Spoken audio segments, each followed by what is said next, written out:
La contre-offensive ukrainienne a chassé les forces russes de la quasi-totalité de la région de Kharkiv, reprenant plus de 3000 km² de territoire au cours des derniers jours. C'est plus que ce que les forces russes avaient conquis au cours de toutes leurs opérations depuis le mois d'avril.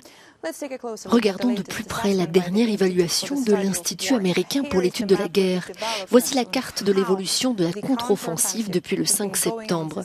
Vous pouvez voir les forces ukrainiennes se retirer dans certaines zones, atteindre la frontière avec la Russie et couper les lignes d'approvisionnement que vous pouvez voir en jaune sur cette carte.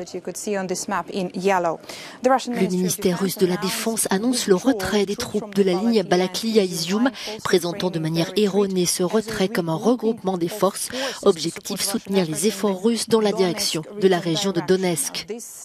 Cette déclaration, selon l'Institut pour l'étude de la guerre, reflète la fausse explication du Kremlin concernant le retrait russe après la bataille de Kiev en mars de cette année.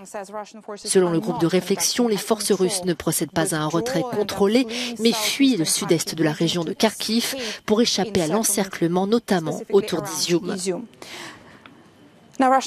Les forces russes ont déjà affaibli l'axe nord du Donbass en redéployant des unités de cette région vers le sud, plus précisément vers Kherson, où les troupes ukrainiennes poursuivent leur contre-offensive avec des combats intenses dans ces localités.